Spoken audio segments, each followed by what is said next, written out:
All right. Well, in that case, welcome everyone.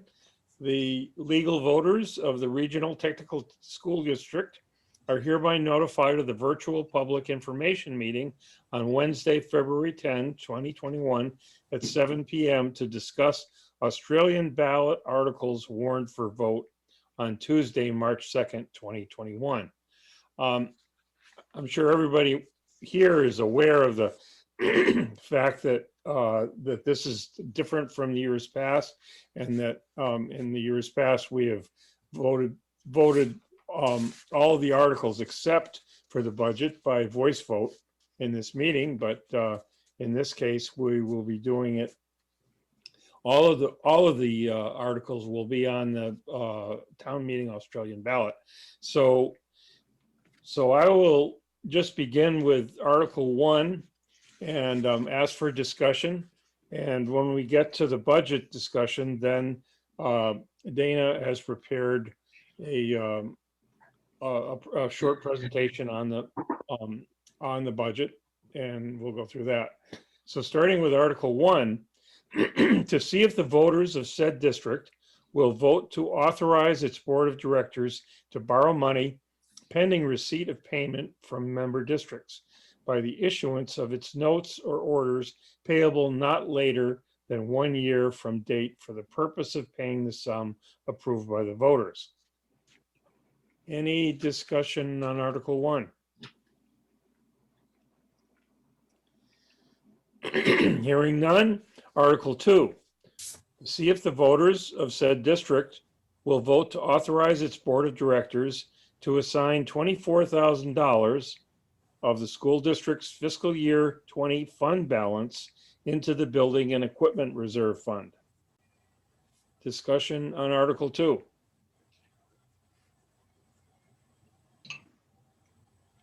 Hearing none. Article 3, to see if the voters of said district will vote to authorize its board of directors to use funds in the building and equipment reserve fund for capital improvements and program equipment. Discussion on Article 3. Article 4, to see if the voters of said district will vote to authorize its board of directors to assign $20,000 of the school district's FY20 fund balance into the health reserve fund. Discussion on Article 4. Article 5, to see if the voters of said district will vote to authorize its board of directors to use funds in the health reserve fund for expenses related to healthcare coverage.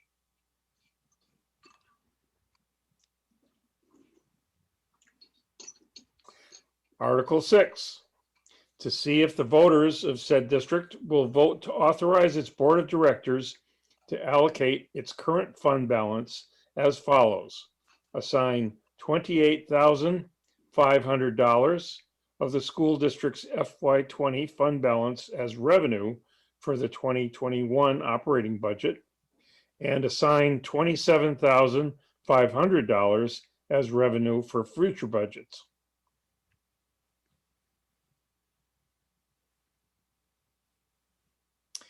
If there's no discussion on Article 6, I will now move on to Article 7. I'll read Article 7 and then ask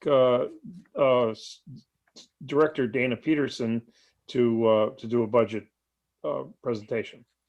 Article 7, shall the voters of the Hannaford, Patricia A. Hannaford Regional Technical School District approve the school board to expend $3,829,301, which is the amount the school board has determined to be necessary for the ensuing fiscal year. This budget represents a 0.92% decrease over expenses for the current year. It is estimated that this proposed budget, if approved, will result in education spending at the Patricia A. Hannaford Career Center to be $23,827 per full-time equivalent student on a 6-semester trailing average. This projected spending per full-time equivalent student is 6.57% lower than spending for the current year.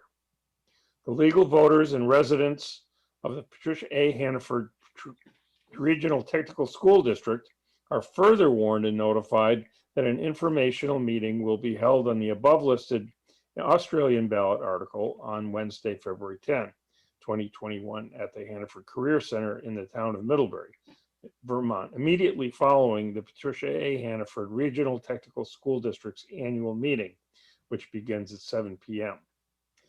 So at this time, I will turn it over to the director for his budget presentation. Thanks, Dick. I just need to take a second. My computer's about to die and there won't be any presentation. I won't be here any longer if I don't get in. So my apologies, just got a warning. So I'll be with you all in just a moment, as soon as I can untangle my cord.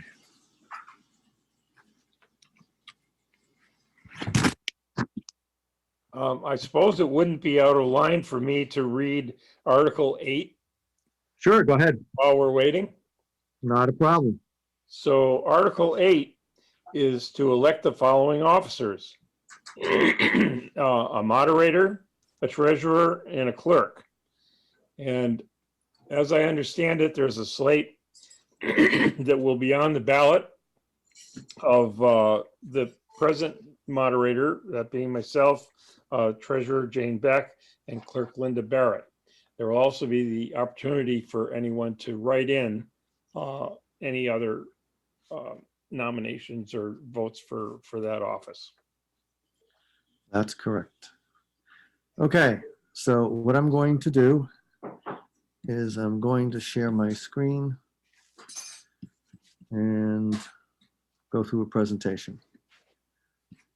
Give me 1 second here.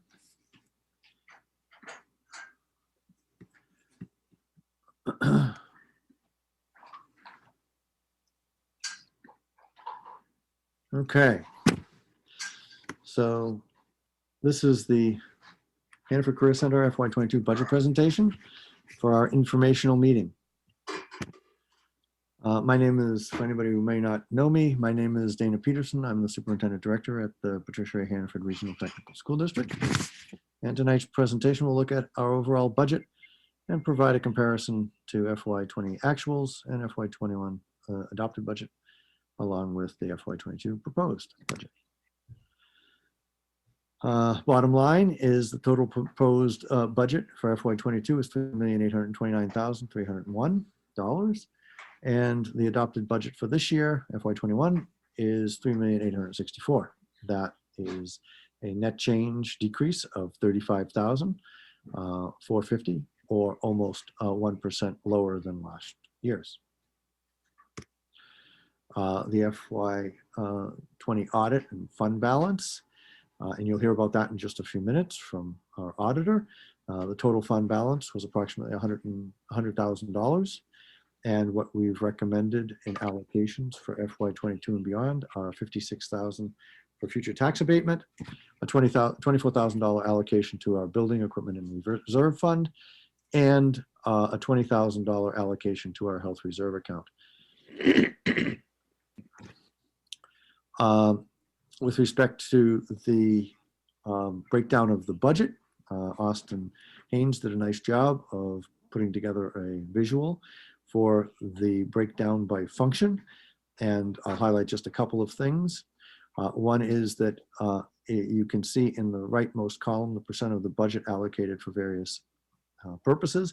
51.4% of our budget is spent on, a little over half is spent on direct instruction. Then there are almost 15% on facilities down towards the bottom. We also have a combined allocation of approximately another 15% for general administration and the business office. It's actually 14%. We have approximately 5% for the for board operations, and many of the other areas are much smaller. Debt service is 3.5%, and guidance and health services 4%, information technology also approximately 4%. When we break down our budget by object code, you can see at the right side, the percentage of the budget is broken down with salaries comprising approximately 58% of the budget, benefits another almost 20%. So that turns out to be about a 78% allocation. Most schools will operate somewhere between 75 and 80% of their costs from salaries and benefits. So that is the lion's share of our budget. Most of the other areas are below 5%. You can see that supplies right in the middle of that page represents about 4.5%, and utilities just shy of 3%.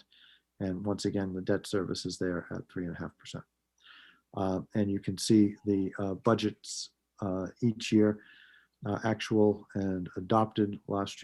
This year's adopted budget, 3,864,751. The previous year's says that our actuals were 3,318,000, but what is not included in that is our Perkins allocation of 110,000 approximately. So that would be 3,428,000 for last year on actuals. The difference between last year and this year, as most people remember, is about a $400,000 increase. 200,000 of that was due to increased obligations in healthcare. Revenues, our fund balance, we're looking at tax abatement at 28.5, transportation reimbursement of 12, interest income at a whopping $500, technical center rental income at about 11,000, Perkins grant at about 105, salary reimbursements at 123.5, and total budget revenues at 280,500, and that's up by about 29,000 from FY21. And we have the breakdowns for the state-based tuition payment, tuition assistance, and that nets out at just shy of $2 million, $1,943,000. When we look at our estimated tuition assessments, which are done on a 6-semester trailing average, we take the amount to be raised by taxes, which is the 1.9 million that was on the previous slide, and that leaves us from our total budget, and that leaves us with 1.8 million. We divide that by the 6-semester average of FTEs at 128, almost 129, and that gives us a net cost of approximately $14,630 in tuition costs to our partner districts. When we add in the state-based calculations, that takes our total operating costs to $23,827, and both of those are down by almost $1,700 over last year's. So we're very proud of that work. Oops.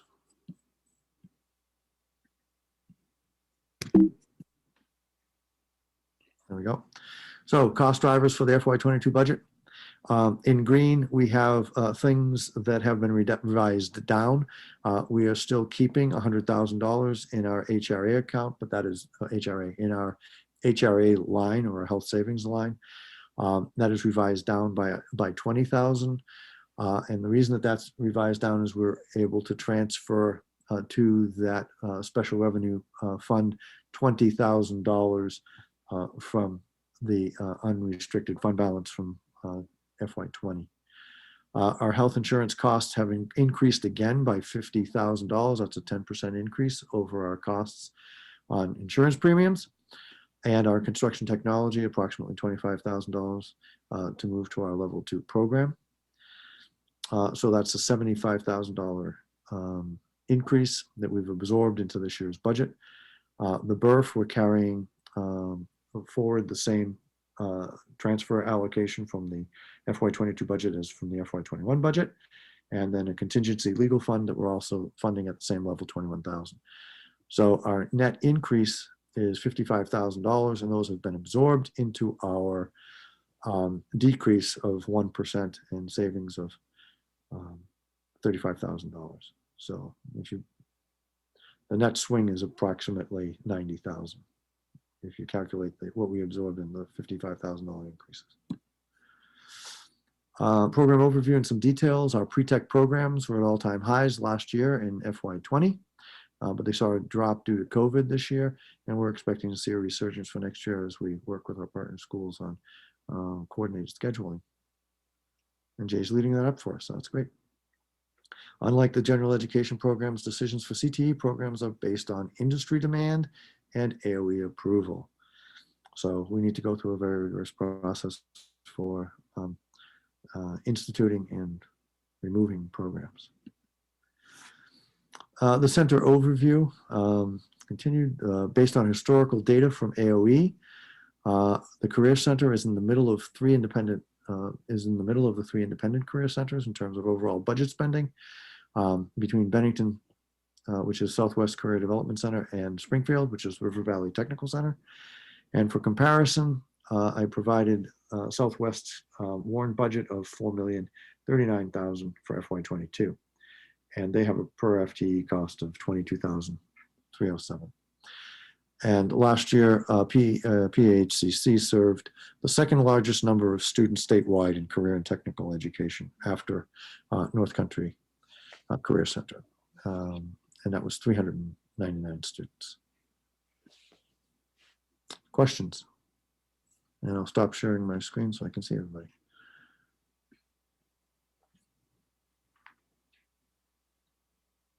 Happy to answer any questions, or they could be directed to Austin if I can't handle them. Yes, Lisa. Actually, John. Hi, John. I'm playing Lisa today. Hi, Dick. Hi, Dan. Hi, everyone. I'm just curious about the cost of getting accredited for IB and how that figures into the budget. Those amount, we have a budget for a 5-year implementation plan for that, and the total budget allocated for IB for next year would probably be in about the $20,000 range, but some of that is already baked into lines within our budget, and we have added to that. So that's incorporated within our instructional portion of the budget.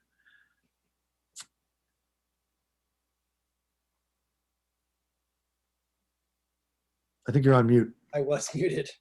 That's embarrassing for a teacher. That's okay.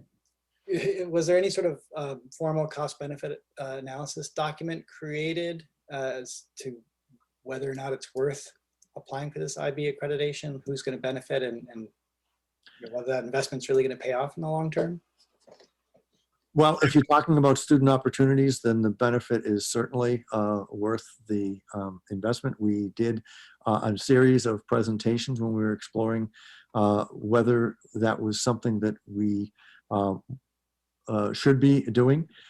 We were part of a grant 2 years ago with ACSD, where the exploration of offering IB as not IB, CP, the career program, as part of the IB curriculum would be a valuable venture. And with all of ACSD being an IB district, the need for having IB for all, as it's been identified within the ACSD curricular and equity model. The question came up about whether MUHS should actually take on that cost as part of the DP program, or whether that should be looked at, whether the Career Center would want to look into offering that. When we did an analysis of what it would mean, it is that if the Career Center offers the program, anybody from Addison County can participate as part of the access that we have as a regional career center. If MUHS did it, then it would only be accessible to the students unless they were part of district-wide or statewide, not exchange, what is that called? At the secondary level, they can select high school choice program. But the Career Center, in fact, if anybody wanted to, we could go beyond regionally because that's not something that is offered by other technical centers. So from that perspective, we could draw a larger number of students from, say, Chittenden County or even Rutland County who might want to explore a CP certificate. So the question is going to be how many students would be attracted by that. And that's difficult to know. In the trainings that we've done, what we have found is that if you're offering an IB certificate program and you end up making an offering for the CP program, it helps to increase the number of students who would have access to an IB certificate. So that is one of the things that we thought would be just beneficial to the ACSD district on its own. But given the fact that we could also draw students from Virgins, Mount Abe, and potentially Otter Valley and beyond, it seemed like it would be a net positive with increased opportunities for students. So there's not been a formalized dollar for dollar speculation or calculation on what that would net us, but we did do it on an affective and subjective evaluation of what it would mean for student opportunities. Thank you. You're welcome.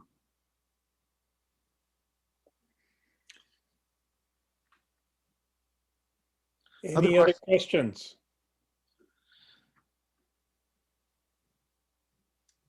Jake Burnham has one. Hi, thanks. Dana, on your budget by object slide, you have a proposed salary line of $2,230,962. I'm curious what the faculty salary component is of that proposed total school salary budget. I'm going to have to defer that to Austin, I think. Sure. And Jake, when you say faculty, are you just isolating teachers? Are you including paraprofessionals in that figure? I would take both of those answers. Okay. So the number for teachers only is $1,264,078 and 56 cents. And the figure for paraprofessionals is $74,304.98. May I ask a follow-up? Sure. Were faculty or paraprofessionals consulted in the creation of this proposed salary budget line?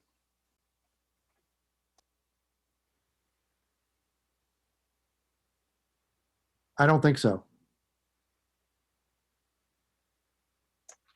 Thank you very much. You're welcome.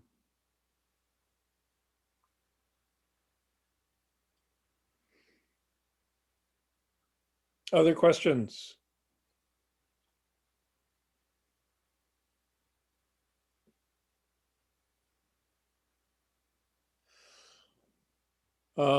Hearing none, and since we've already gone over Article 8, I would ask if there's any other business to come before this meeting. Well, Josh, I think, is going to do a very brief overview of our financial audit. Oh, okay. Sorry about that. I didn't mean to stop things so early. Go ahead, Josh. No problem. Do you want me to share my screen again? Probably. Yeah, you can, sure. That'd be helpful.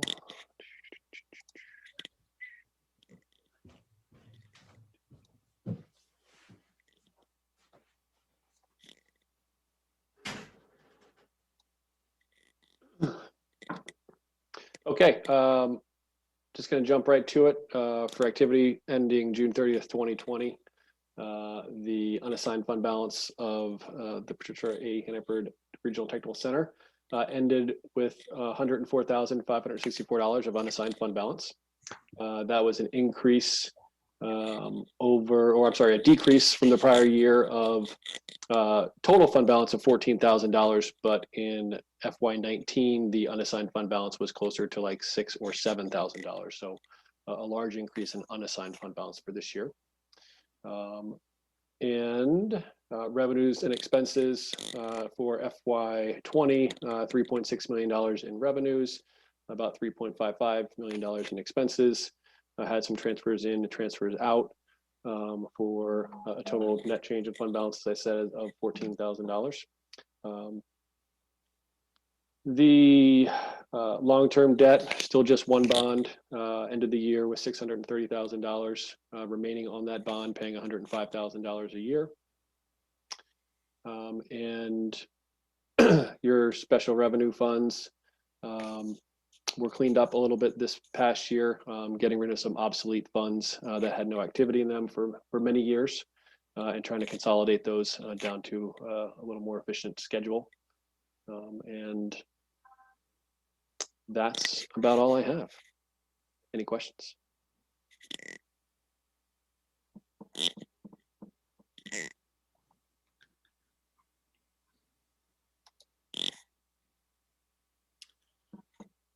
If there are no questions on the audit, is there, again, I'll ask, is there any other business to come before this meeting?